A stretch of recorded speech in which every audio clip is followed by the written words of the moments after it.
Well, hello, my fellow anti-netters and my fellow shitweasels of YouTube who want, free Zettelkasten content so that they can figure out how to actually take notes and how Zettelkasten really works. Hello to you. And hello to you too, all of you people from the Reddit Zettelkasten that are trickling in here and are secretly wondering why and how, what they are doing by taking notes on Obsidian and all that metadata tag bullcrap stuff is a waste of frickin' mind energy and time. Scott Shepard here. What I want to share with you today is basically the second part, actually kind of the third part, of me actually reading the book Voltaire, which I read really for fun at night, just to get my mind off of everything. And I finished the book, and I'm going to take you through it. Not take you through the entire book, but I'm going to take you through. Look, it's like I don't know how I was actually very, I don't know, it was very interesting and very fun to read this type of a book, at the end of the day versus just like zoning out and decaying your mind via, Netflix shows like Love is Blind or something like that.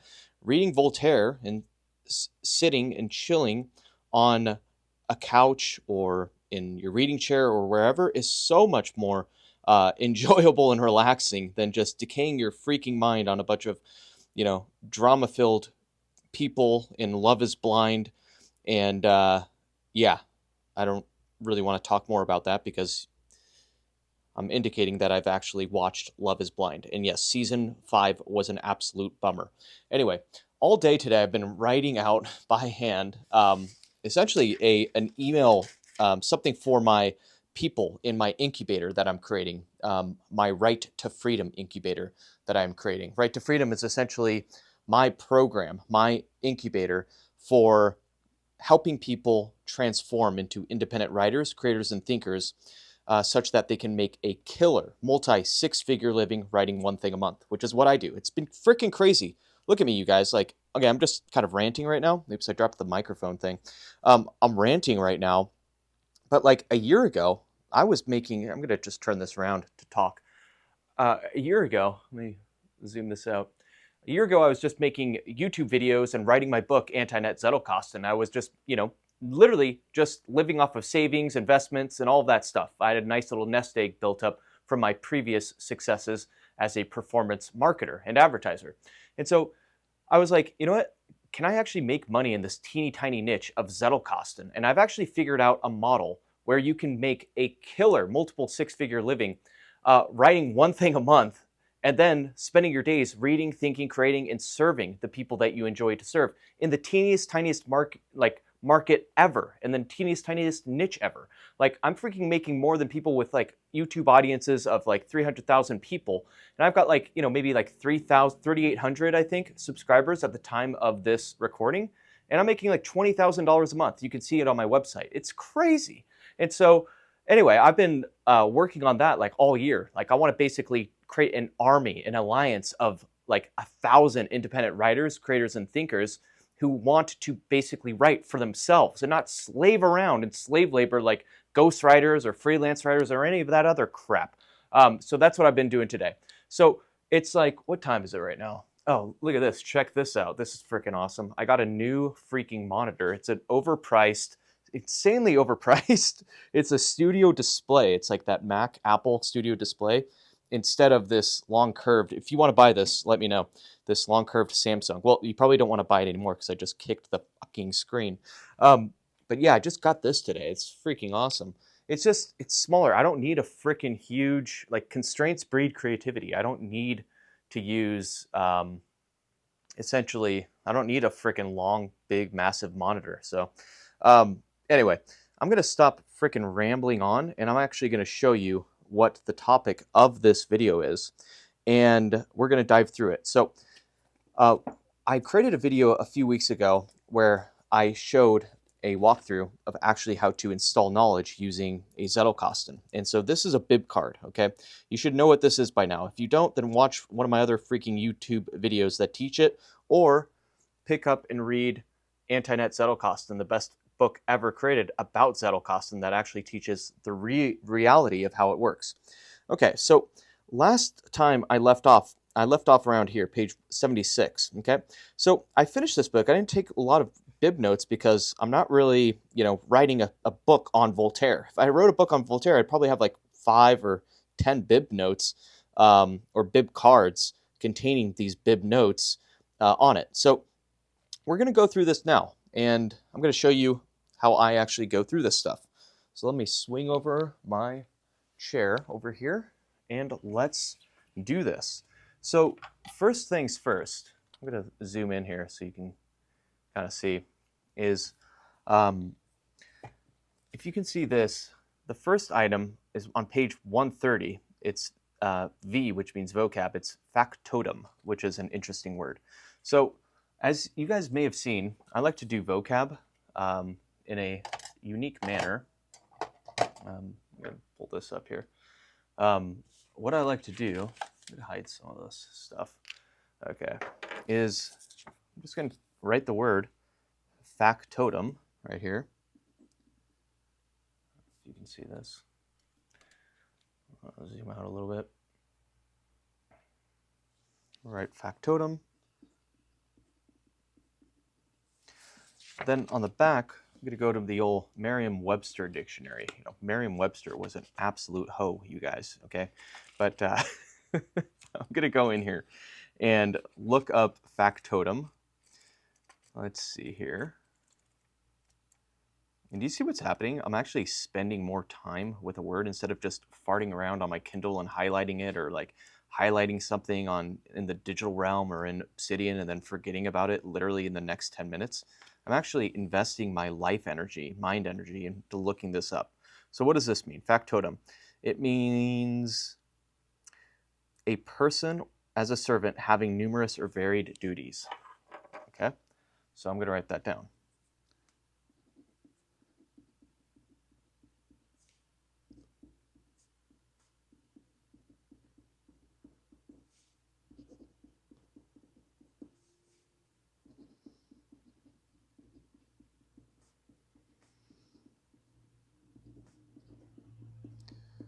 Okay, cool. So that's the definition. What I also like to do is on this card, I like to put have it used in context. Sometimes I do, sometimes I don't. For the sake of this example, I'm going to. So it's on page 130. So I'm going to look in page 130 of this book, and we are going to see how it was used.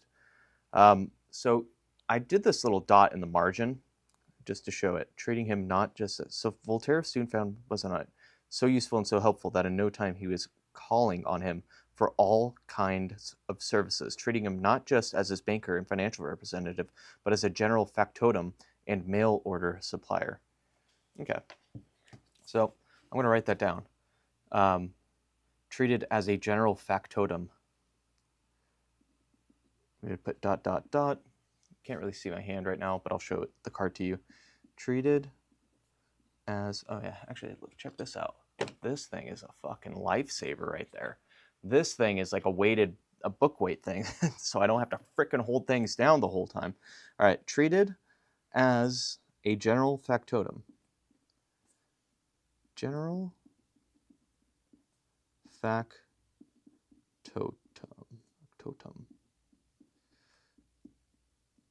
So it's like a general, it's basically a lackey, That's like what it is, like a lackey, or a gopher,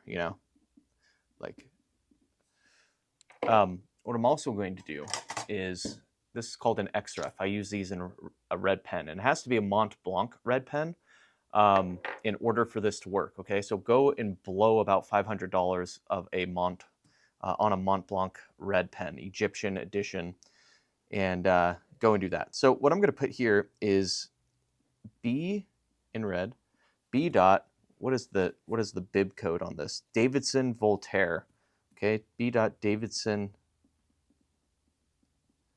Voltaire, and then page number 130.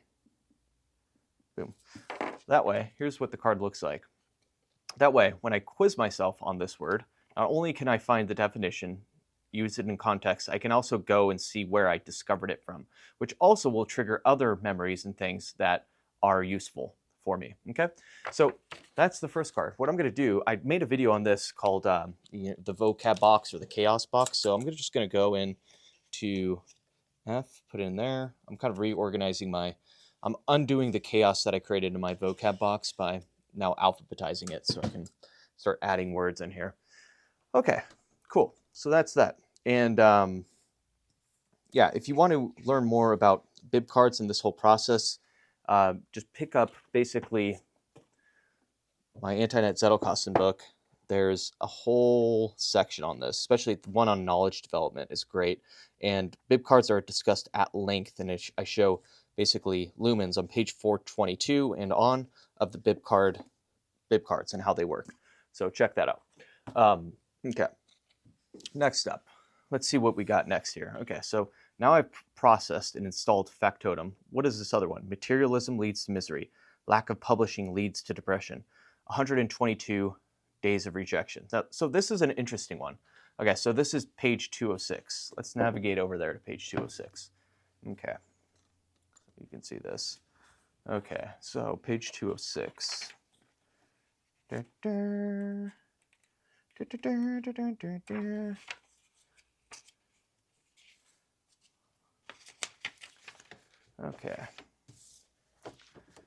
Oh, God, I love this thing. Look at that book weight. That thing is a freaking game changer. I'm only going to tell my subscribers of the Scott Shepard letter and those in my tribe that have access to me where I actually got this. I actually got recommended this by one of the members of my tribe within the Scott Shepard letter community. And God, it's a freaking life changer. But it's actually, what's really cool, it's made by a company in I think like South Dakota or North Dakota or something. And like, this is like the types of stuff they make. They just do this. This is their craft. This is what they make. It's freaking awesome. You can tell it's like handmade. God, they're just beautiful. And I got the brass version. Okay. Because brass is freaking cool. I think it's brass or bronze. I don't know. No, definitely not bronze. Bronze would be probably more expensive. Okay. So materials leads to misery. Lack of publishing leads to depression. So what I've done lately is, God, I feel myself having to sneeze, by the way, right now, but I'm not going to. Okay, he was embarked on a new love affair. This is crazy, actually. Voltaire, you think of him as like this amazing creature and, person of enlightenment and rationalism. The guy was like the most freaking contradictory, sycophant, plebeian, like not plebeian, but like sycophant, like suck up to like all of the kings and all of royalty. It was like ridiculous. But here's something even more ridiculous, sort of ridiculous. In the 1700s, incest was definitely frowned upon, and if you married your niece, and it's a niece by blood, if you married your actual sister's daughter, or basically made her your partner, that was considered incest. Yet that's what Voltaire did. Anyways, this is not what this is about, but he was embarked on a new love affair with his niece, Madame Denis, but it was a one-sided relationship to which he could not give the commitment it required and from which he could not get the love he needed. He was working hard on the researches for his histories, but not writing much, or at least not publishing much of a creative kind. He was dragged about by the demands of Emily and her social gallivanting, and he got down by chronic ill health. In public, he had arrived with professional celebrity and courtly honors, but in personal terms, he was all at sea, and he was becoming increasingly desolate. So this is an example, and what I put right here is 122 rejections. So this is a principle. I don't want to explain it, but I talk about this and go into depth on this and teach this in my incubator, Right to Freedom, which I've been working on all year. It's coming out January 2024. There's a principle called the 122 rejections. And so it's really this item, what this really talks about is like, what this idea talks about, it talks about like failure and essentially depression that comes by way of not publishing. So, the lesson here, the principle here is to ship, always be shipping, always be producing and publishing content and getting stuff out there. Like right now, like I don't want to fricking record this video for you freebie seeking Zettelkasten shitweasels out there, but I'm going to, because it keeps me in momentum, it keeps me sharp, and you know what? If I'm going to be installing this anyways, hey, I might as well create some content for you freebie-seeking shitweasels, and also, for my subscribers of the Scott Shepard letter, my Sheparians, my true people who support me and love what I do. Anyway, what I'm going to do here is I'm going to look for like publishing, like an idea for publishing. I guess this would relate to. Well, actually, yeah. So I don't think, what would I call this? I would call this output mode or producing products, productivity, yeah, kind of, processing. What I really would do is probably, I'm going to go to basically my section of Right to Freedom. I know by my, basically by the back of my mind right now, it is, if you can see this down here, it is in section 5167. And in 5167, I have this section called the laws, and it relates to the concept of motion over meditation. The laws of 122 rejections. So I'm going to dive in here. And what I'm going to do, so I have this card. I don't want to show you the actual content because that's for my Right to Freedom, my freedom writers, people in my incubator that want to make, like do what I do, make like $20,000 a month working as an independent writer, creator, thinker, and solopreneur. So, but what I do want to do is I want to install this idea between 5167/5/1 and 5167/5/2. So what I'm going to do, because I don't want to continue to nest it down and do like /1, I'm going to install this at 5167/5/1A, okay? And so back over here, I'm going to go over to my drafting table, and we're going to put it over here. We're going to do 5167. Oh, and I love writing with this. This ruler thing's a game changer. Yeah. 5167 slash, what is that? 5/1A.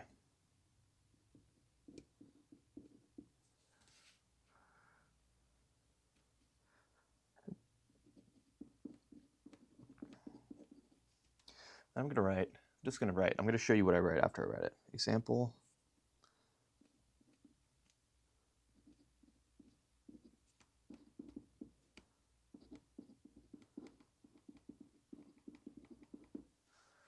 So, yeah, perfect. Example of lack of publishing leading to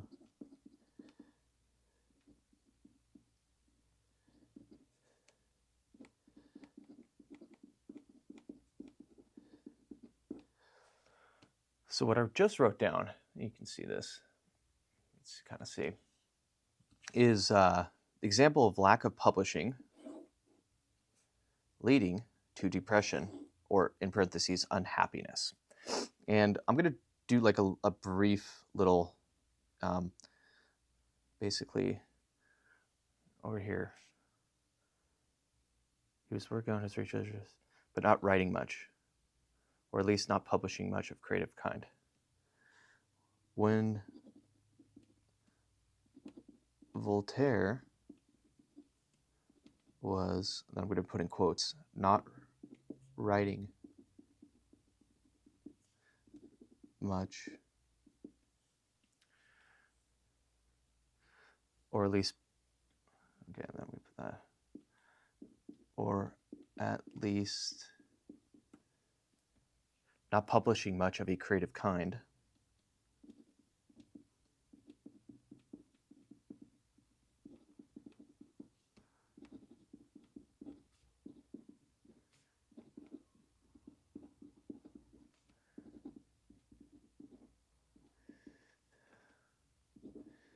He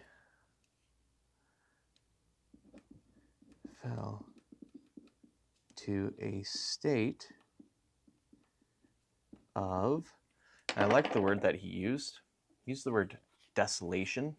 Let's actually get the definition of desolation here, shall we? Okay. Desolation, D-E-S to lay waste, to make basically grief, sadness, loneliness, devastation, state of desolation. Then in parentheses, I'm going to put depression.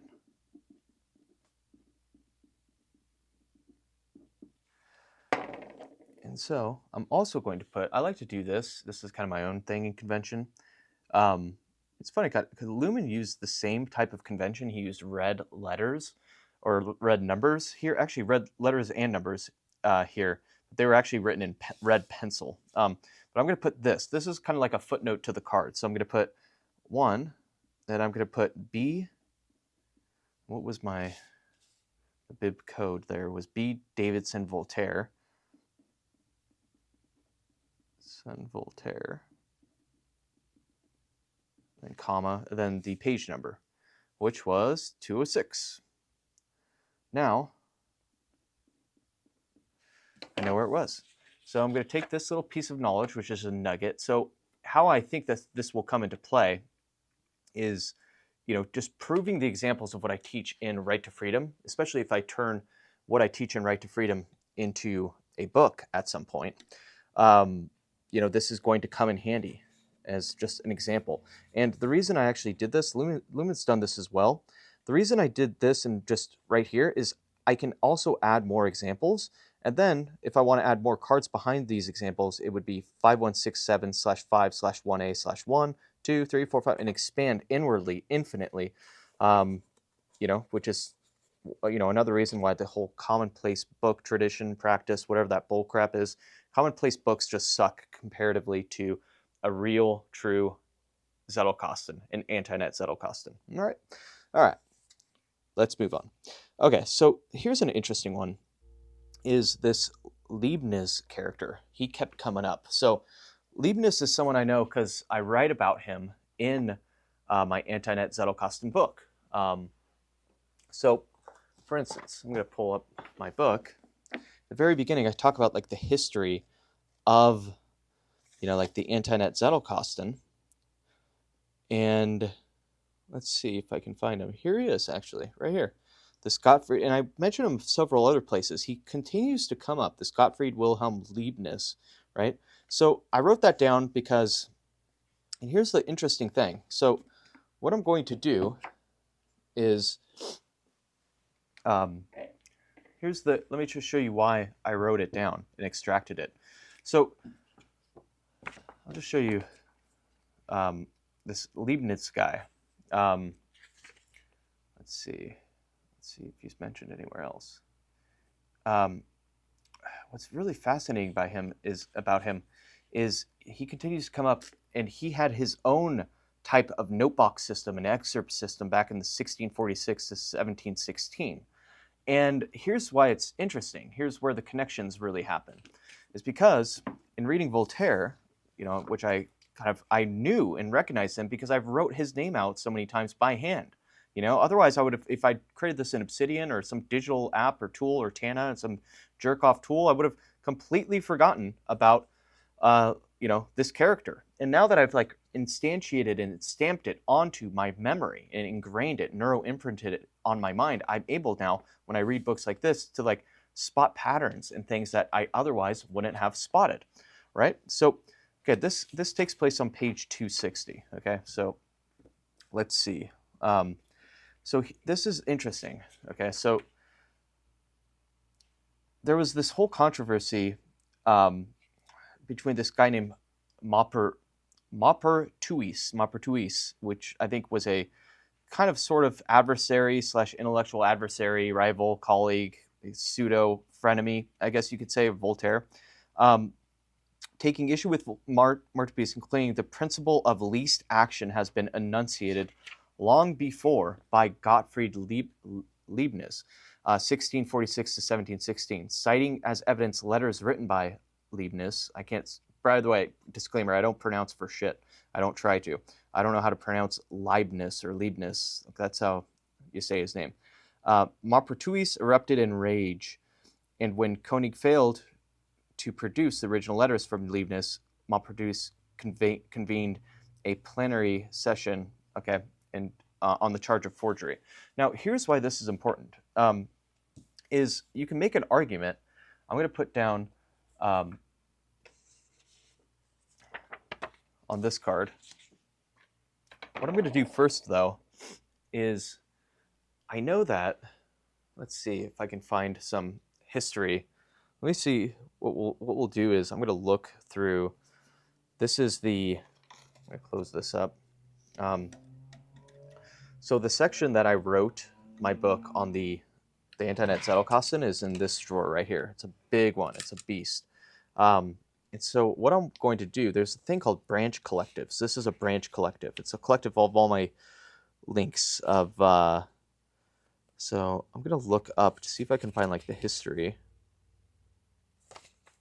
By the way, like if I was in a hurry, I feel like videos like of like Zettelkasten for entrepreneurs, I probably wouldn't do all this, but since I'm, creating this content for you shitweasels, I figured, hey, why not? I'm going to just kind of go deeper than I otherwise would. Let's see here. God, this is so awesome. Communication with past self. What I'm doing by reading all of this, you're kind of re-jogging and reigniting your memory, which is actually makes it a lot of fun, especially when you're searching for stuff. I have that in my book about the study of when you're like looking for things on your mind, jogging your memory. Things become a lot more fascinating and interesting, and it creates kind of all. It's like literally a way to cure depression. I swear to God. All right, fallacy publishing. Types of notes.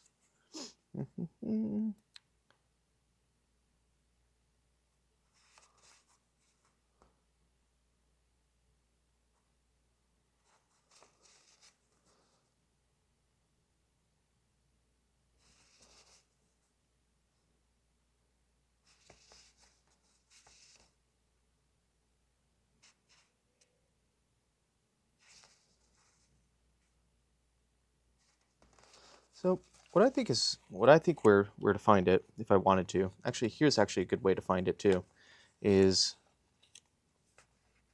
what's the point? Why even important to learn? Nicholas Luhmann, myths of myths,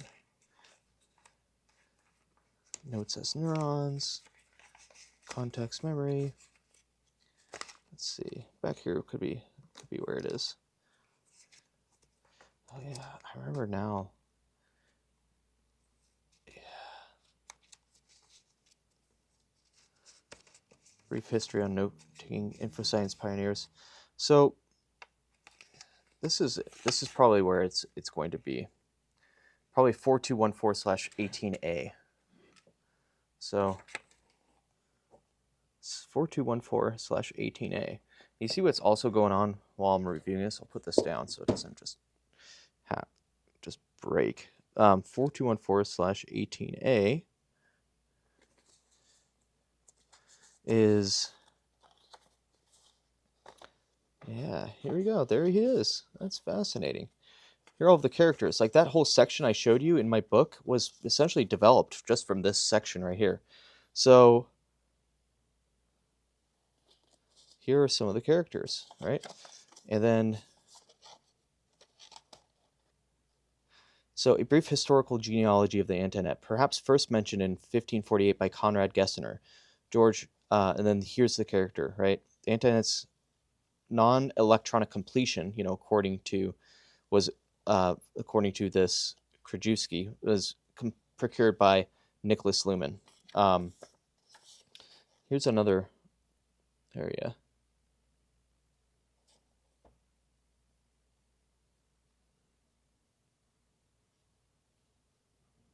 Wow, this is fascinating. Thucydides. I just read about him recently too. Let's see if there's any others. Okay, so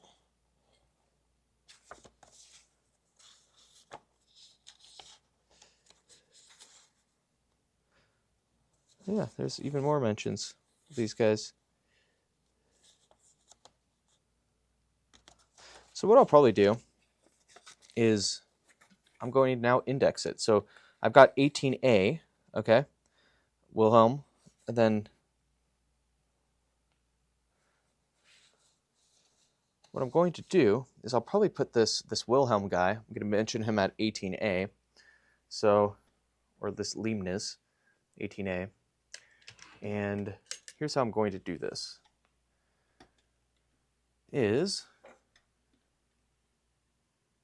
I am going to put, so in L, I'm not going to actually create like a dedicated card for him. I'm going to, if you can see this now, going to essentially create an entry in here for Leibniz. Leibniz, and I'm going to put 4214/18A. Then, yeah, that's basically where it is. Now, so now that I'm able to find him a little bit easier, what I'm next going to do is, if I want to, I can create a card right now. I'm going to stick it between 18A/1 and 18A. And so what I'm going to do is I'm going to put it, what is this? 4214/18A.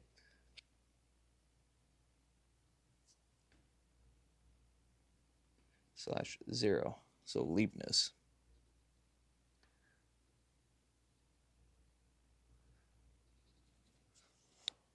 Okay. So here's the idea. Is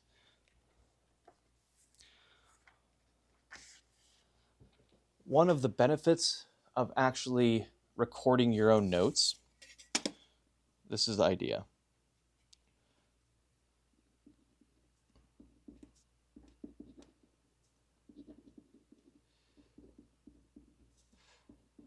of recording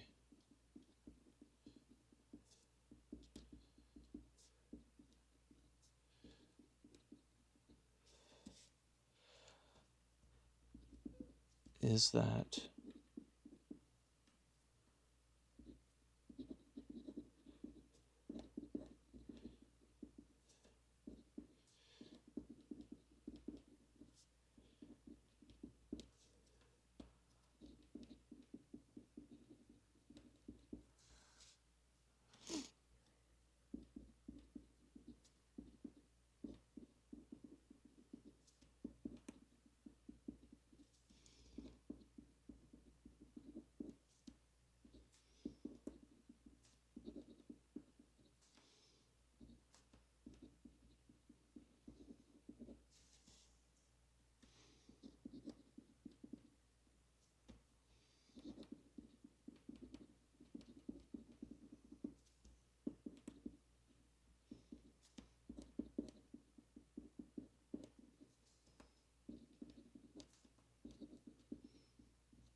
his, I'm going to read this after I've finished writing it out.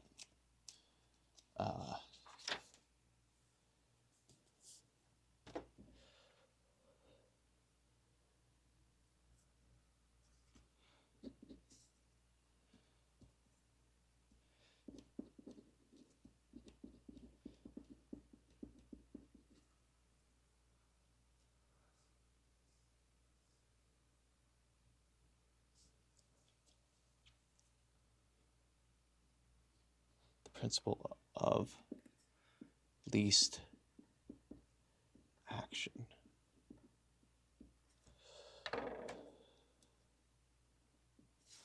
Okay, so then what I'm going to do is I put a little bib note. I'm going to put CF, which means like confer with or like check, or CF. And then I'm going to put B dot Davidson Voltaire,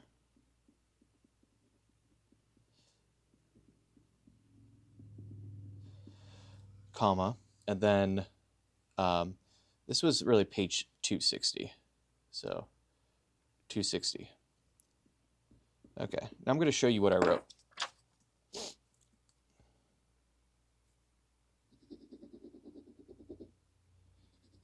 Okay, so I put at the top, okay? So I'm going to basically branch it down around Leibniz. One of the benefits of recording your own notes is that when there's an intellectual argument later on after you've passed away, basically, you have a recorded chain documenting your thoughts and discoveries. This happened with Leibniz, and chances are, if one explored his notes, they would find proof documenting the principle of least action, whereas this individual could not prove it because he'd never found any of the published material. Maybe he didn't have it handy or whatever. So you can kind of get to the bottom of things. And it's interesting that Leibniz, has a collection of notes. It's like if one wants to do this right now, one could probably actually prove that this individual, you know, basically Koenig was right in saying that Maupertuis basically, as basically talks about claiming the principle of least action, wherein actually Leibniz himself discovered it much earlier. So that's just like an idea. Now, here's what I want to also show you. I underlined this. One of the benefits of recording your own notes is that. So what that is that's going to tell me to say, okay, benefits of note taking. So, which is basically, if I want to add to that section, I have a section in here on the benefits, why note taking is even important, like the benefits of note taking. So all I have to do is look in here, randomness. In here, I have the whole, what are the benefits of note taking?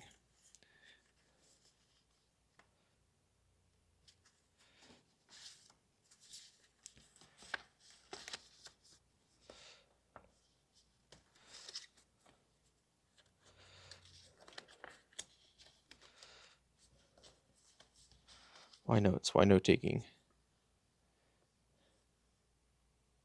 So 4214/-1/0/2. 1 more /-1/0/2. Okay.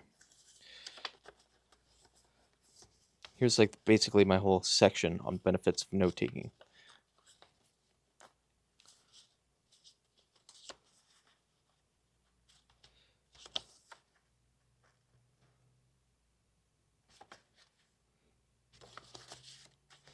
So here's all of the sections.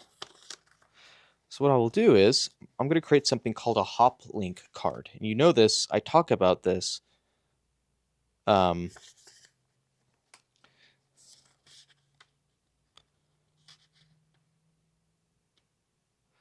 4214/0. These are all of this entire section is all of the benefits and reasons for why to even invest in note taking in the first place. So it looks like I ended off right here at 4214/-1/0/2C. Okay, so what I'm going to do is I'm going to create a hop link card. Okay, hop link cards are really simple. So 4214, I ended off at there 42. So I'm going to end off. I'm going to start this, install this. If you can see right here, 4214/-1/0/2D.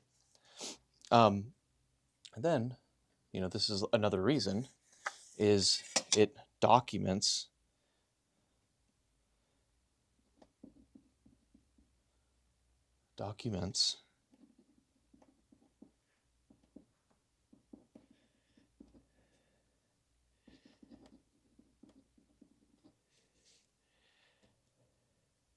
and discoveries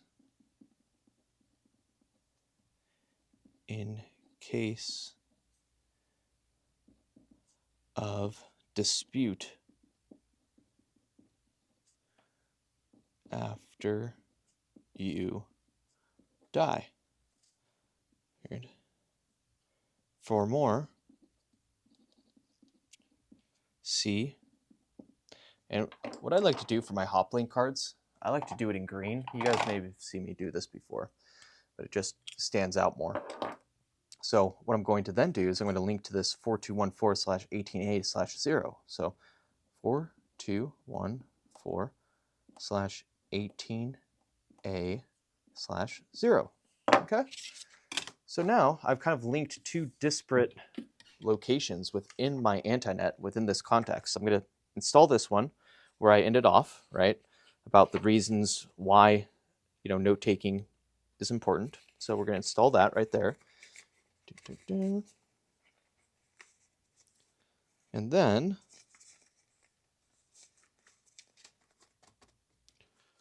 so put this right here.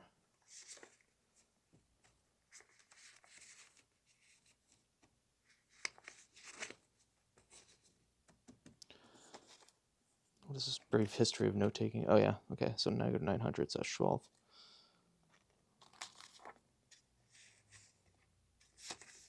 Cool. Then we're going to put this one, the first one we created for Leibniz, back here.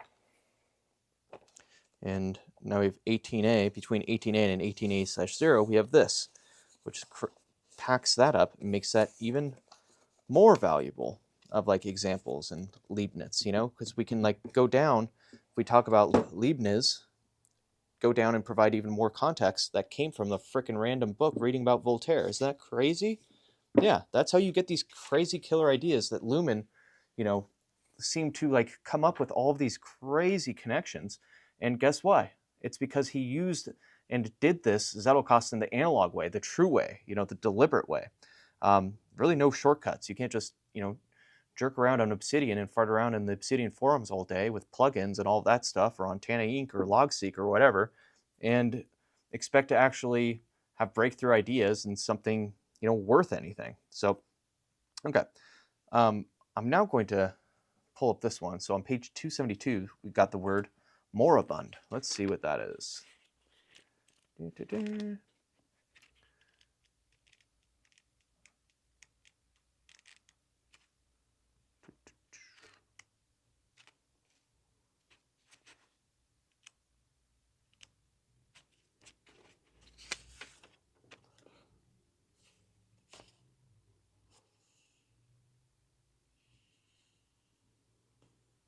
Moribund means being in a dying condition. All right. So take this out. It's kind of an easy one. Moribund.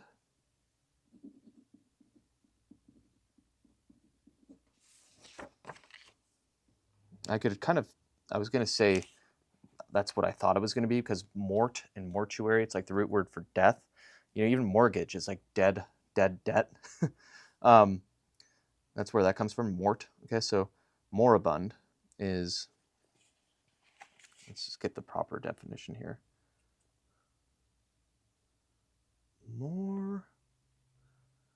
Being in a dying condition.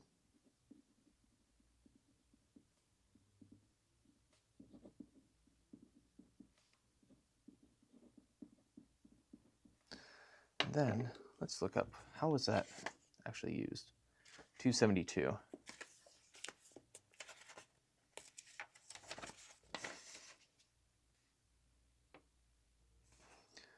I am more skeletal and more moribund than ever. I love that. Okay.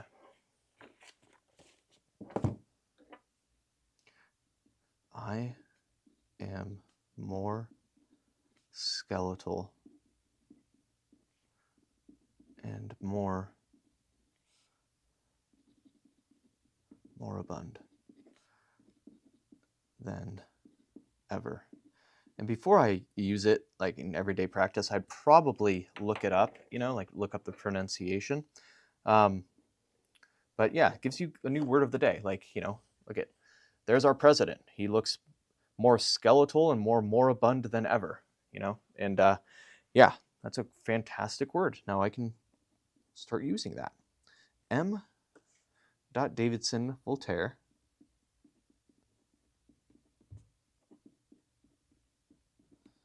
And then, what was it? Page 272. Cool. I'm going to go over to the old vocab box here. We're going to put it in here.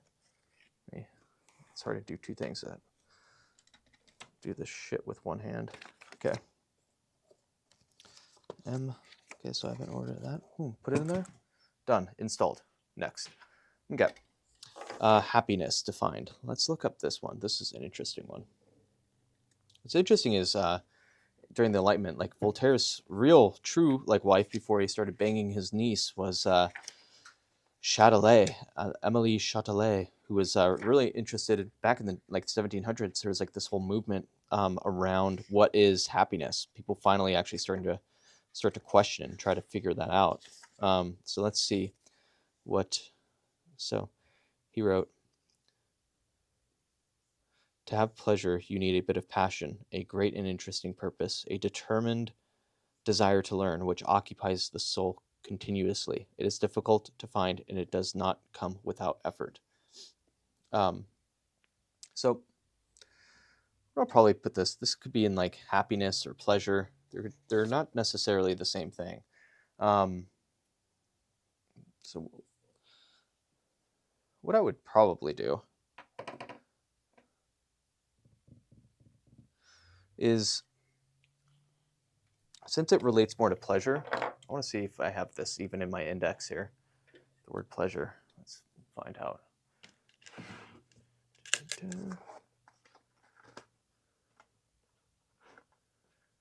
So I don't want to write out that quote right now because we've been going for a while. I want to get back to actually developing Right to Freedom, my incubator for badass independent writers, creators, thinkers, researchers, all that. But let's see here. Pleasure.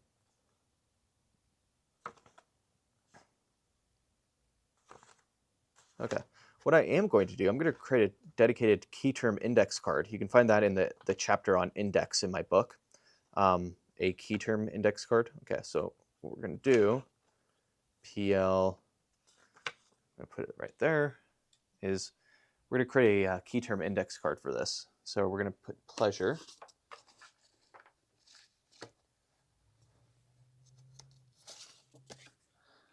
And then sit down.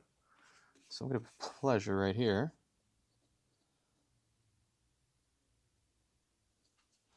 Pleasure. Okay. And then I'm going to put, I like to do this in red because I'm just going to create an XREF to it. Definition of according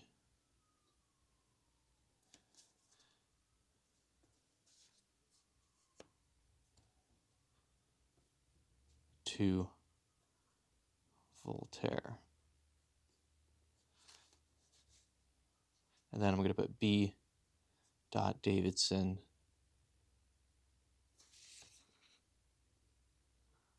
Voltaire. And then what is that page? 303. Boom, done.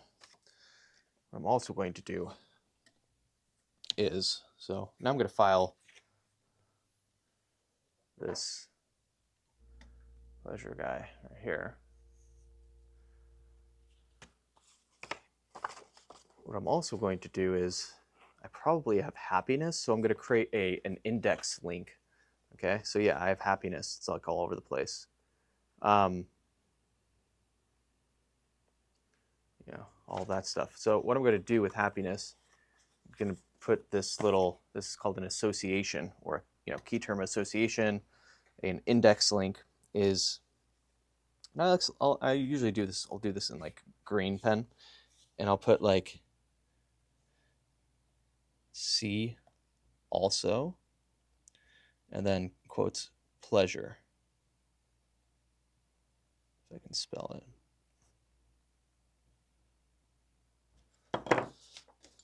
So next time I look up happiness, I can also say, oh, see also pleasure, which can give me more ideas and related terms, so that I'm kind of creating more and more and more and more and more links, right? Hard coding it in there. So now I'm going to install this behind, and boom, there we go. Okay. Next up, let's see. Then this is the last one. Okay, so this one is freaking fascinating, actually. This turned me on to a whole, gosh, this one is crazy. Okay, so in 312, nevertheless, the subscription list ended up with 1776 names for a total of 4,009 copies. Okay, so what this is introducing me to, back in the 1700s, and like in early days, they did this whole model. I'm gonna need to turn me on to. It's really fascinating. Okay, so book selling subscriptions. So where I want to put this is, we'll swing on over here. Actually, give you a look at my new crisp, beautiful screen here. And okay.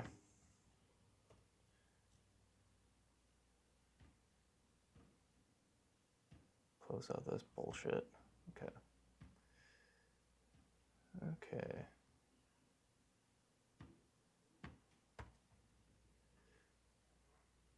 Let me get this ready. So I'm gonna start looking on the web here. You need to see what I'm gonna do. Let's see. Let me look this up.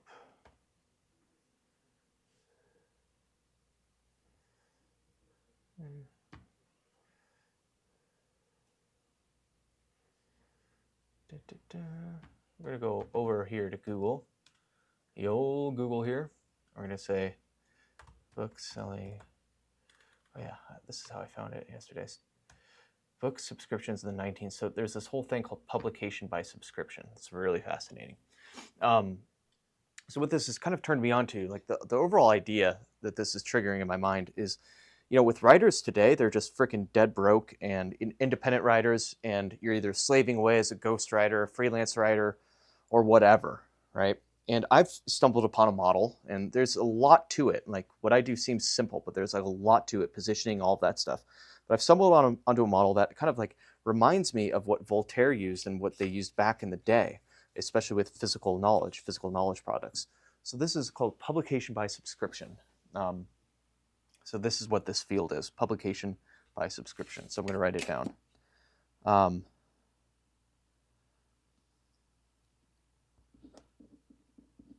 Publication by subscription.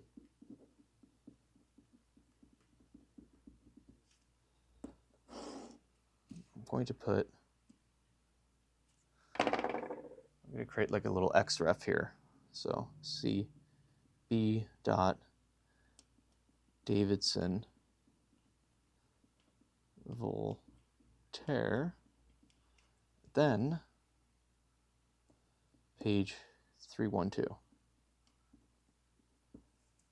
Okay, publication by subscription. Now what I'm going to do is I'm going to look into my section in my Antinet on like physical monthly newsletters, all of this stuff. Okay, so let's put this up.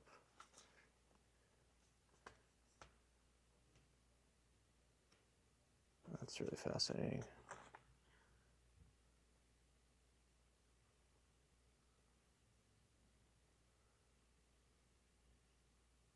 So I have a whole section on this, 5161.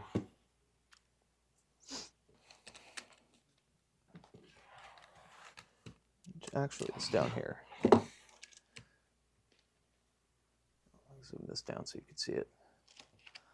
5161. Yeah, this is a big section.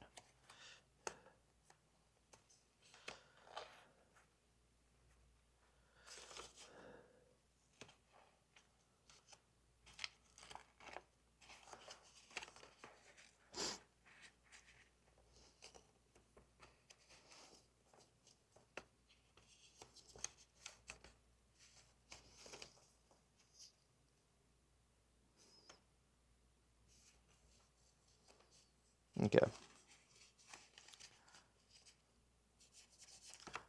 5161/9/1.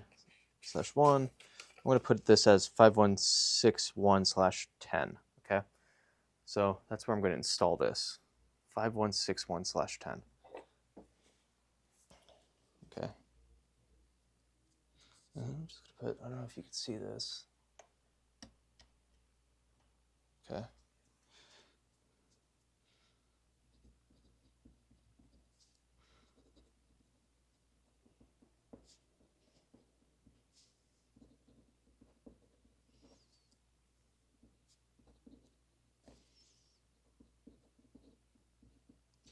It's a book monetization method in the 1700s, you know, basically publication by subscription.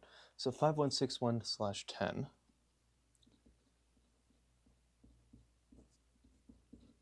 10. This is where I'm going to put it. Okay. This is a fascinating thing. And then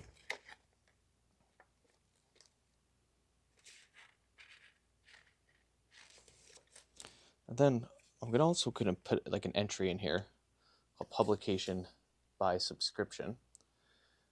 I don't know if I have it in here. I think might have publishing.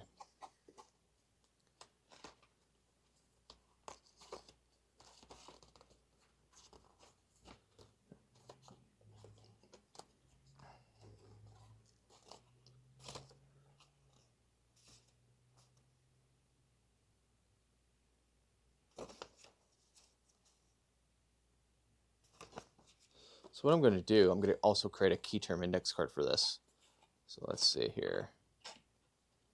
So let's put it right before there. And I'm going to put this in publishing and publication. It's probably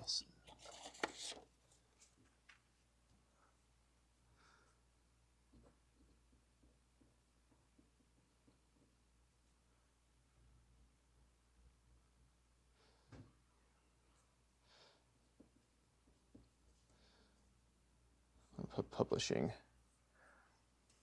And yeah, no, I think I'll start with publication. So screw this card. Publication, just because it's alphabetical order. Publishing, and we're going to call this, what was it? Publication by subscription.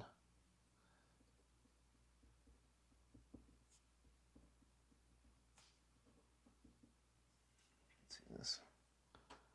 Subscription. And then I'm going to link that to 5161/10.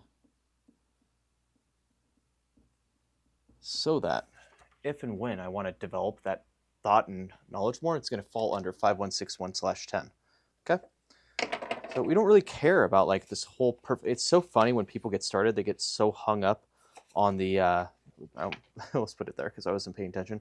They get so hung up on the numbering scheme, it doesn't mean anything. Like it's kind of nice to orient yourself so you kind of know like the lay of the land and all of the different like academic fields. Like I can see like, oh, I'm light over here, heavy in like this area.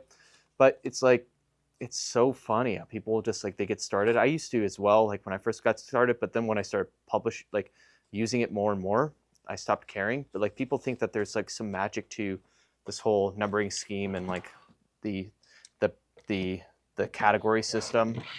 And it's funny, like one of the freaking Zettelkasten dildo, people in the Reddit Zettelkasten forum get, people are like, well, Scott's like believes in these like high level, like Wikipedia academic field classification system, blah, blah, blah. It's like, not really. Like they think I'm like some like freaking Dewey Decimal guy. But like, as you can see, I use a Lumanian Zettelkasten. It's like just both chaos through order. It's really, that's what it is. It's like, this is all order because of the numeric alpha numbering scheme, the card addresses.